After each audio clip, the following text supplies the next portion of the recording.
What's happening, everybody? Justin, Bridgewater's Finest on YouTube, Blockbuster_guy on Twitter, and this is my Week 4 pick show for the 2012-2013 NFL season. Week 3 was one of the wildest, most messed up, most exciting weeks of NFL football in recent memory. There were a lot of very close games, a lot of very exciting games, some for the right reasons and some for the wrong reasons. And of course, we'll have to start with the wrong reasons. I said in the previous video, the video for week 3, that I wasn't going to spend a lot of time harping on the replacement refs because that was very fashionable to do that. Lots of people were doing that. You know what? After this week, I think the replacement refs earn every little bit of criticism that they're going to get. The fires of Refgate have been stoked higher than they have been all season, I would say. It's blatantly apparent that these refs are incapable of refereeing football at this level. These are guys that they took from D3, moving up to basically the level just above junior college, which is the level just above high school in the United States, and then saying, okay, well, go referee in the pros. And that's just not something that these refs are capable of doing. Also, we've heard that some of these refs, these replacement refs, were fired from the Lingerie Football League for not meeting their refereeing standards, which, if that's true, it sounds like a pro wrestling storyline, but if that's true, that is fucked up. Pardon my language, but that is really messed up. You look at Green Bay and Seattle. Obviously, we all know the play that I'm talking about, the play at the end of the game, which looked to me like pretty well a clear-cut interception. Obviously, the refs and replay officials, and now the NFL, didn't seem to see it that way. Looked like an interception to me. Very clear-cut, should have been offensive pass interference, which should have negated the play entirely. A perfect example of just blown calls, non-calls, that these replacement referees are either making bad calls or missing calls entirely. I look at the San Francisco-Minnesota game as an example of a lack of knowledge on the referee's part of the rules, and there are a lot more examples of this. But in that game, San Francisco and Coach Harbaugh were given 4 timeouts in one half and what amounted to 4 challenges. And it's just a lack of knowledge about the rules, about basic things. How many timeouts does a team get? How many challenges does a team get? It's stuff that your average fan knows, but these referees are being put in a position where now they're so unconfident that just even the simplest things are starting to elude them. And again, I point again at Coach Harbaugh as a perfect example of how these replacement refs are being bullied, being disrespected, and have no control over the game. Because Harbaugh, let's call a spade, Harbaugh bullied his way into that extra timeout and those 2 extra challenges just by constantly screaming at the guy. That's what happened. Nothing against Coach Harbaugh. I love Coach Harbaugh, but that's what happened. So, again, if these weren't the replacement refs, if they were the regular refs, that shit would not have happened. But, of course, the referee story was not the entire story of Week 3. We have 3 teams that are still perfect. We have the Houston Texans, the Atlanta Falcons, and Arizona, the Cardinals. I think out of the 3 teams, I don't think any of these teams are going to remain perfect. I don't think the Dolphins have anything to worry about. Of those 3 teams, I would think Houston would have the best chance of going the longest before losing their first game. I'm seeing a great offense in Houston, probably one of the top 3 defenses in the league in Houston. Now, granted, they've played 3 soft games. Houston has. But at the same time, they've looked phenomenal. They've got another soft game coming up this week against Tennessee. But I think of those three teams, that's the most complete team, is the one that's there in Houston. And week 3, we're starting to see the injury bug coming around a little bit more. Darrelle Revis, Reggie Bush, C.J. Spiller, Matt Stafford, Matt Forte, Willis McGahee. High-profile players now getting injured, and this is when the NFL season starts getting really interesting, because what do some of these teams do if they're without one of their key components for any length of time? This is when the season starts getting really interesting. So it'll be interesting to see what some of these teams do. I think especially the Jets losing Revis. Like, he's one of the cornerstones of that defense. It'll be interesting to see in the next couple of weeks how the Jets defense responds. Taking a look at my platinum, gold, silver, and bronze picks from last week, did not do very well. Week 3 was not a good week for me, which we'll get into a little bit later. All 4 of them I missed. I can't whitewash it. I missed all 4. My platinum pick of Detroit beating Tennessee did not work. Tennessee beats Detroit 44-41 in overtime. You gotta wonder what's happening with the Lions. The gold pick, I had San Francisco defeating Minnesota. Holy cow. Minnesota goes out and puts a good whooping on the 49ers, 24-13. That's a 2-possession game. I said Minnesota was a sort of a developing threat, but I didn't think they were going to go out there and beat San Fran, so thumbs down to the gold pick. My silver pick, I had Pittsburgh beating Oakland. That didn't work out either. Field goal also determines that game. Oakland beats Pittsburgh 34-31.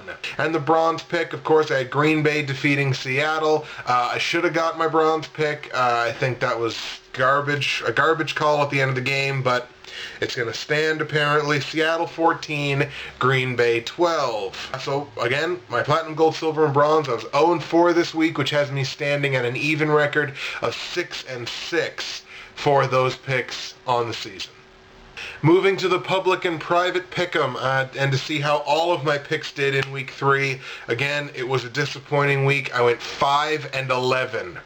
In week 3. I'm going to have all of them here for you. I think this column is going to be significantly shorter because I believe this is the correct column and this is the incorrect column, but whatever.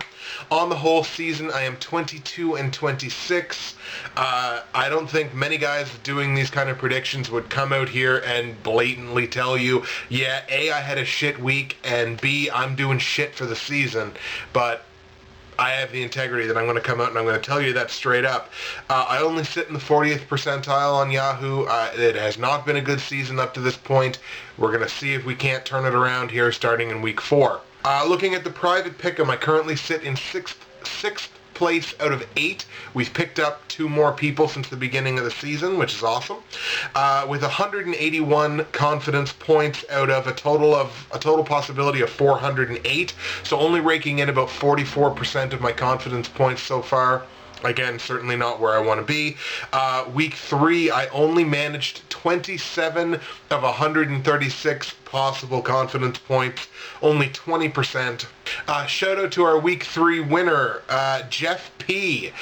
Jeff P wins only doing as well as I did, getting 5-11 on week 3, but raking in 52 of 136 confidence points, a clip of about 38%. So at the very least, Jeff had his highest point levels where they needed to be to win the week by, I believe, 2 confidence points. I believe somebody else had 50.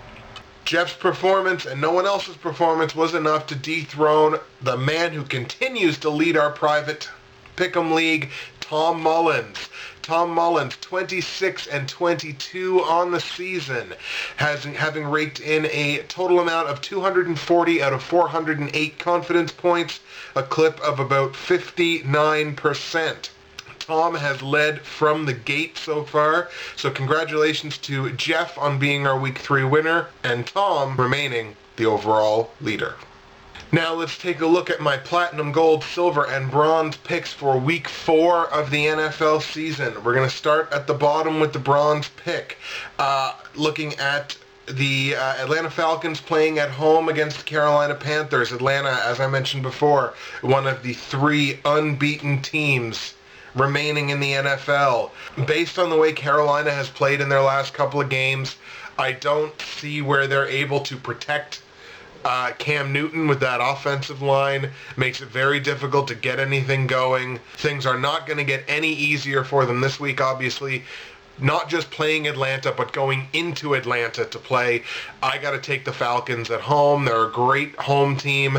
I think Atlanta is one of the elite teams in this league. I think they're going to display it this week in beating Carolina at home, and I will take that for my bronze pick. My silver pick has the Arizona Cardinals playing at home against the Miami Dolphins. Dolphins, of course, took a huge hit with Reggie Bush getting injured last week. Now, there is a chance that Reggie Bush could be playing in this game. If not, I think you would, of course, see a healthy dose of, I believe it's Daniel Thomas, who's Miami's backup. Ryan Tannehill has been playing actually not half bad football for the fact that he's a rookie. I think Miami's played not too bad for the results that they've been given. Stepping in there against the Arizona Cardinals, probably the surprise of the league this year, being 3-0 and beating New England in the process. I don't think anybody would have looked at Arizona and been like, you're going to be undefeated through the first 3 weeks. I think they're going to be undefeated through the first 4 weeks. They're going in, they're playing at home. I don't think Miami has the weapons to hang with Arizona. So I'm going to have to take the Cardinals at home to beat Miami as my silver pick.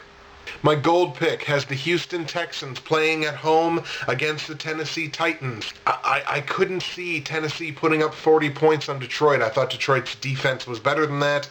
But, apparently it was a fertile game for Jake Locker and for that whole offense. But again, going into Houston, I think Houston is the most complete team that's remaining at 3-0. I don't expect Tennessee to be able to go into Houston and beat the Texans on their home turf. I expect to see a healthy dose of Arian Foster in this game.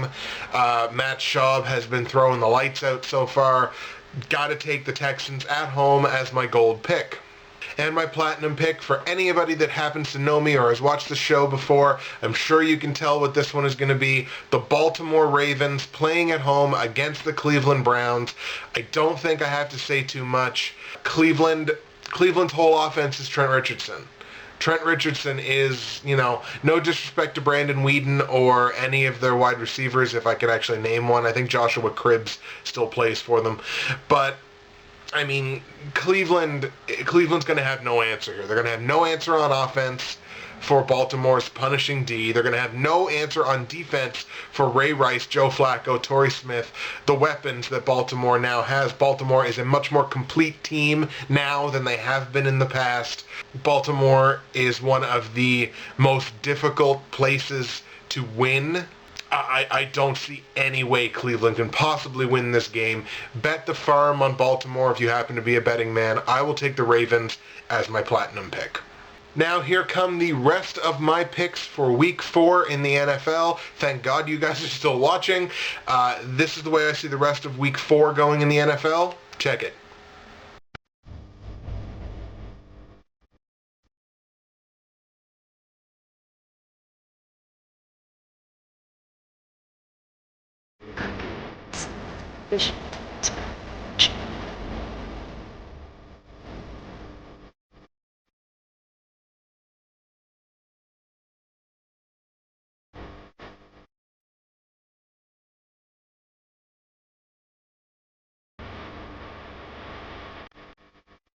That's the show for you, folks. Comments, hate, and love in the comment section below. Again, I know I'm not doing all that great this season. You've watched the games. It's been crazy. It's been absolutely crazy so far in the NFL. Very difficult for people to predict. Hopefully I do better this week. Justin, Bridgewater's Finest on YouTube, Blockbuster_guy on Twitter. Again, thank you guys so much for watching, and I'll see you next week.